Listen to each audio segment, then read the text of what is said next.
Hey guys, it is Monday here in West Virginia, and it is Christmas Monday. So Merry Christmas to everybody watching. And today we're doing something a little different. Monday is usually our Mopar Monday, but today we're doing a Monte Carlo Monday. We're unboxing a few third gen Monte Carlos, the G body. In my opinion, when it comes to the G bodies, we had like two platforms of the G body, but I guess there's just one. But in my opinion, the 78 to 80s are a very small car. When they went to 81, the car got a little bit longer, a little bit bigger. But I guess it's still the same frame, I guess, is what they're saying, I think. But it is, to me, a different car. The 81 to 88 Monte should have been like a 4th gen Monte, but I guess 78 to 88 is considered 3rd gen. So anyways, today we're taking a look at a couple 78s and a couple 79s. And the first one we're looking at here is the 79 that I have that's already open. Let's get it to focus. There we go. So this is one that I got in a lot of Johnny Lightning cars that I had bought, loose ones. That's why he's not packaged. And I couldn't get rid of it because I love the way this car looks. The maroon paint with the maroon interior and the color-coded rally wheels. And it looks spot on for that year. In the early 80s, they did that with the color-matched rally. So it looks really, really good. The only difference, I think, between the 79 and 78 were the tail lights. I don't know about the 80s. I don't have an 80 in front of me. I don't know if the 80 they changed the tail lights again or changed something with the grill. But on the 78 to 79, the only difference I can see is the tail lights. And we'll point that out when we open the 78s. I'll put one next to it so you can see the difference. And this says 80. No, this is, I guess, an 80.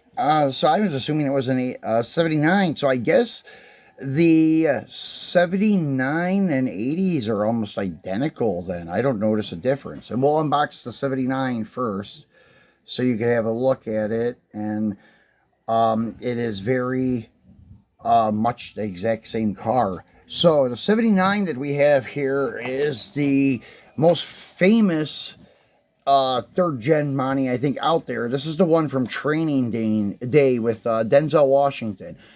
This is a cool car. They did an okay job with the replicating the car from the movie. The only thing is these wheels are a little bit too small. I used to have the, not the Monte Carlo, but the Oldsmobile Cutlass from the Lowrider series back in the early 2000s, and I always said that about it. It had these wheels on it, and they just look way too small. They look like your spare tire, like those little mini spares that come in a car or something. But I think it looks a little better with the white wall on it. It makes it look a little bit bigger. The Cutlass, the purple Cutlass Lowrider I had, did not have the white wall. So this makes it look a little bigger. And before I go on, they do have another lowrider out now of this car, of the Monte Carlo. Not the Training Day one, but just a regular like lowrider magazine.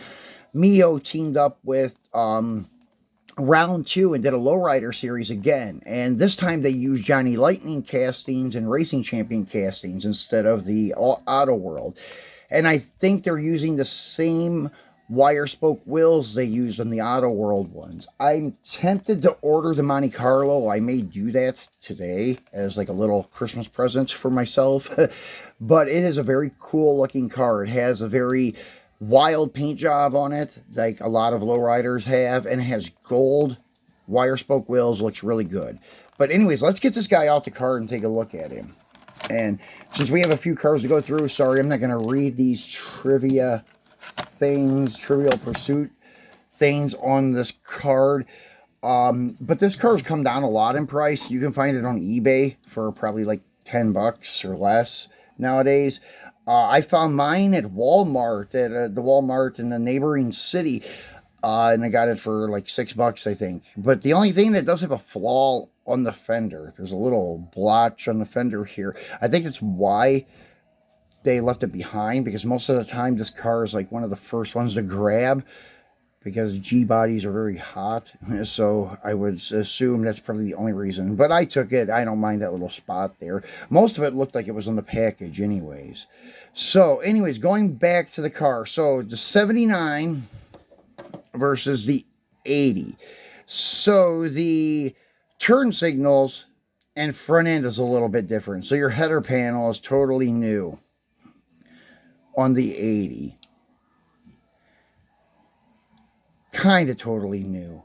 They just did a different headlight style, double headlight instead of a single headlight, and you no longer have the corner marker lights. The tail lights, however, are still the same. The body's still the same. They didn't do the total body change until the following year in 81.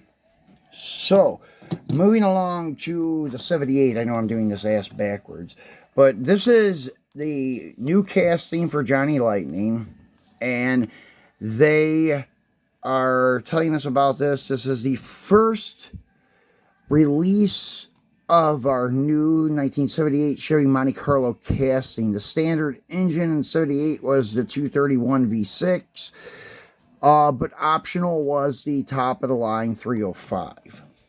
So this is version A, and then we have version B to look at too. Love the black on red. So let's get him out and take a look at him. I've already cracked these before the video, so it'll be a little easier, a little quicker. Yeah, I've always been a big fan of this color combo. Black with red interior. Don't know why, just it's always popped for me. Now, these look really good. The only thing is, I think the wheels, the diameter of the wheels is a little bit big to make it look like factory hubcaps, but it's still not a bad try. So there's your 78. Next to your 79.